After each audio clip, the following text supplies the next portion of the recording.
Donc, ensuite, qu'est-ce qui va se passer et qu'est-ce qu'on va faire?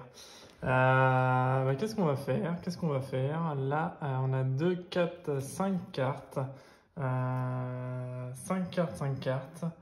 Qu'est-ce qu'on va pouvoir faire? Au niveau de l'énergie, on est bien.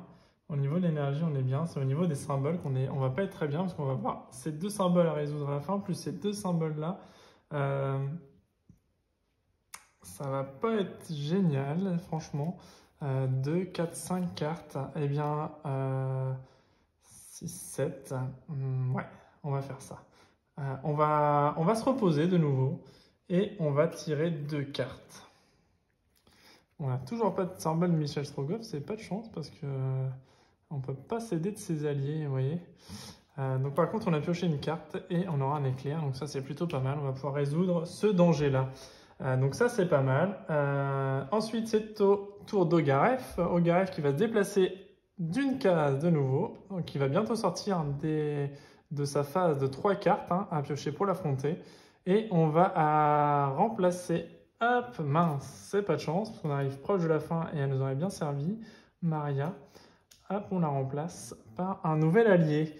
Et ensuite, en 9, déplacement des tartares en 9. En sachant que, voilà, le déplacement des tartares, on continue de le faire parce qu'on peut en avoir besoin pour la fin. Mais, vous voyez, il arrive sur la même case que nous, mais ça ne se passera plus rien, parce que c'est déjà arrivé, il nous a aveuglés. Voilà, et pour eux, on n'est plus une menace.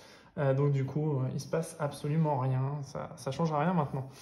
Voilà, donc ça, c'est pour le déplacement des tartares. Mais on continue à faire vivre le dé parce que vous allez voir qu'à la fin, la valeur peut compter également. Donc il faut qu'on le fasse. Et si jamais, voilà, il faut qu'on continue de le faire déplacer parce que si jamais Ogaref arrive ici, les tartares vont, en fonction de la place où ils sont, repartir vers Moscou en fonction de l'emplacement où ils sont. Donc ce sera plus ou moins court en fonction de là où ils vont être. Voilà. Donc moi, ce que je vais faire, j'ai tout intérêt à ne... ça va pas être facile parce que si j'ai encore des icônes identiques, je vais reprendre des blessures. C'est pas grave. Parce que si je me déplace, le problème c'est que j'ai déjà deux icônes, donc je vais impérativement prendre un point de dégâts en fait. Donc je vais affronter, pas le choix. On va affronter ce danger-là pour éviter de prendre trop de dégâts. Donc on a besoin d'un éclair et d'une carte. Donc je vais affronter, je prends un éclair, une carte, je les défausse. On résout donc les deux petits symboles ici. Et si on a du 3 ou du 4, on aura droit de piocher une carte. On l'ajoute directement là. Et à partir de ce moment-là, c'est de nouveau à Ogaref de jouer. Ogaref, il va nous faire un déplacement. Ok, un déplacement ici. Ils arrivent en phase 4. Donc là, 4 cartes. Si jamais on l'affronte maintenant, il faudra piocher minimum 4 cartes. Enfin, 4 cartes de toute façon. Et en 9, il reste ici. Sa valeur n'évolue pas. Hop, ça ne change rien pour nous. Maintenant, qu'est-ce qu'on peut faire? Eh bien maintenant, c'est simple. On va se déplacer. Donc on va utiliser un point d'énergie.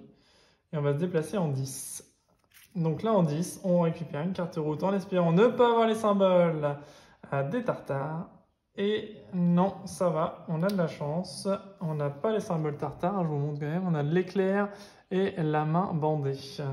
Donc on récupère, hop, ceci ici. Et on n'a pas d'icône identique, donc on peut continuer la phase d'Ogaref. Ogaref, il avance d'une case, hop, ici.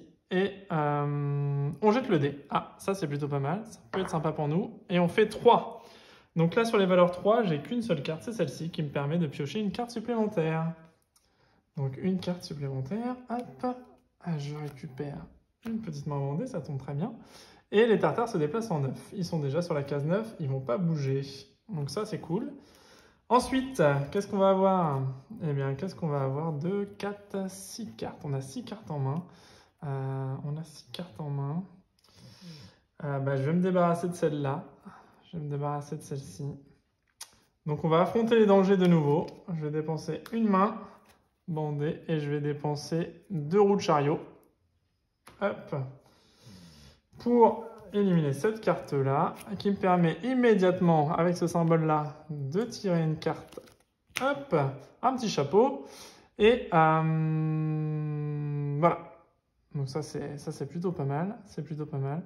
Et en fait, le petit bonus de cette carte-là, c'est de la défausser et de faire avancer de 2 cases au lieu d'une seule. Là, ça nous changera plus grand-chose maintenant parce qu'on est à une case de l'arrivée, mais ça aurait pu être très bénéfique avant par contre. Voilà, on va quand même se la garder, mais effectivement, ça... Bon, voilà.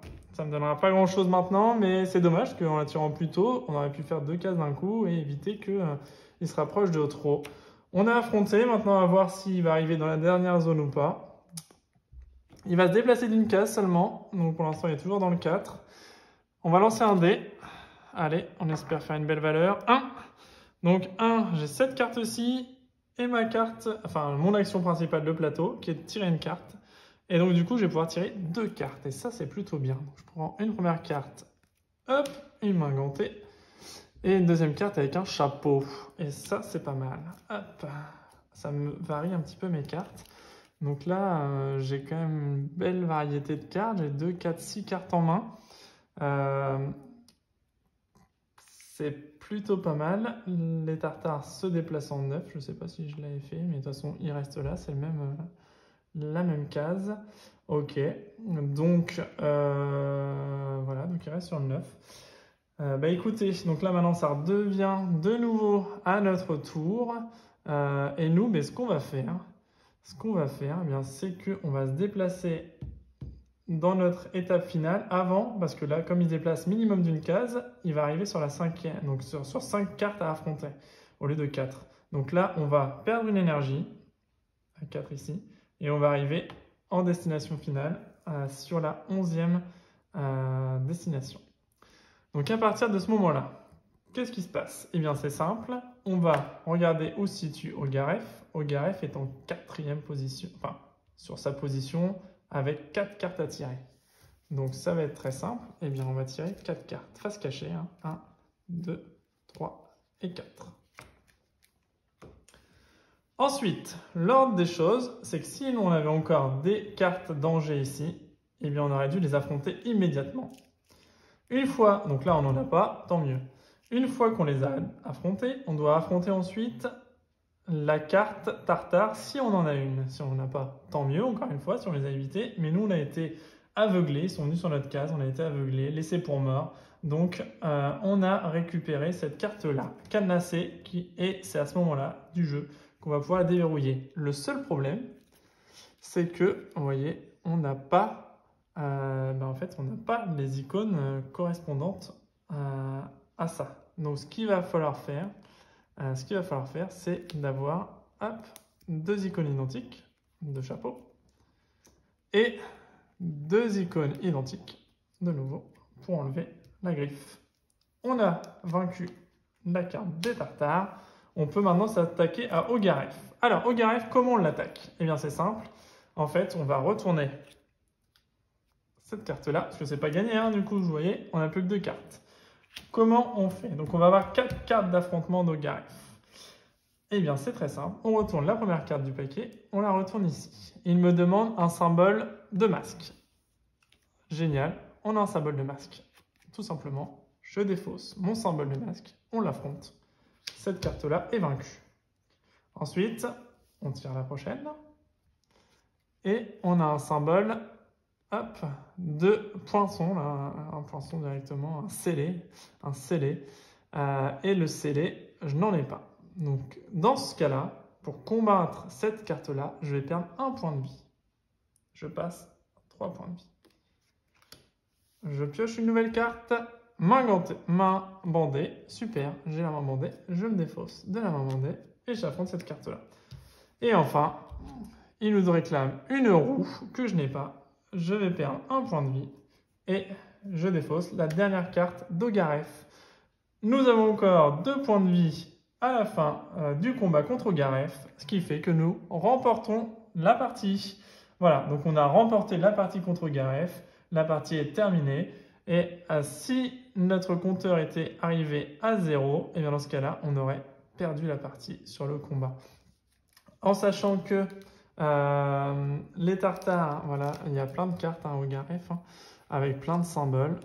Et donc on a des cartes effectivement qui nous permettent uniquement de perdre des points de vie. On n'a rien à faire, on retourne, paf, on perd un point de vie. Donc là, voilà, si on n'est pas assez bien en point de vie, eh bien, ouais, on peut se faire avoir. Et là, comme je vous disais, l'importance du dé des tartares de continuer à le faire vivre, même après avoir été attaqué, c'est que justement, il y a des cartes Ogaref comme ça, où en fait, on va lancer notre dé. Donc si là, la valeur est de 4, on lance notre dé. Si on fait 4 ou plus, on ne prend pas de dégâts. Si on fait 4 ou moins, et bien dans ce cas-là, paf, on prendra un dégât également. Donc d'où l'importance, vous voyez, de quand même continuer de faire vivre le tartare et continuer à bien avoir un maximum de points de vie avant de rentrer dans voilà, dans la capitale, enfin pas dans la capitale, pardon, mais dans le repère d'Ogaref. Parce qu'autrement, on peut vite être débordé. Et vous voyez, même en dépensant quelques cartes, bon, on a eu un petit peu de chance parce que j'ai réussi quand même à avoir 2 cartes avec les symboles correspondants. Parce que j'aurais pas eu les 2 cartes aux symboles correspondants, et bien on aurait eu 2 points de vie en moins. Et c'était fichu pour nous. On aurait perdu la partie. Voilà, donc j'espère que vous avez apprécié la vidéo. La partie se termine. Voilà, il n'y a rien d'autre à... Pardon. Il n'y a rien d'autre à faire. On a gagné la partie. Voilà, j'espère que vous avez apprécié cette vidéo solo. Je ferai d'autres vidéos solo, d'autres jeux. Et encore une fois, ce sera que des vidéos solo. Des parties solo, explications solo, règles du jeu solo et mise en place solo. Si vous avez apprécié la vidéo, n'hésitez pas à mettre un petit pouce en l'air. Et n'hésitez pas à vous abonner à ma chaîne. Je publie régulièrement des jeux solo. Là, sur un jeu assez ancien. Mais sachez que je suis quand même, au niveau des actualités, j'essaye d'être quand même à jour sur les jeux qui sortent, parce que je suis un grand friand de jeux qui sortent, mais exclusivement en solo, parce que je ne joue principalement aux jeux de société seul. Voilà, donc n'hésitez pas à vous abonner à ma chaîne et je vais continuer les vidéos solo en espérant que tout ça vous ait plu et que ça ait bien dégrossi le jeu. En tout cas, moi, ça m'a fait super plaisir de partager une partie avec vous. Voilà, à bientôt. Salut!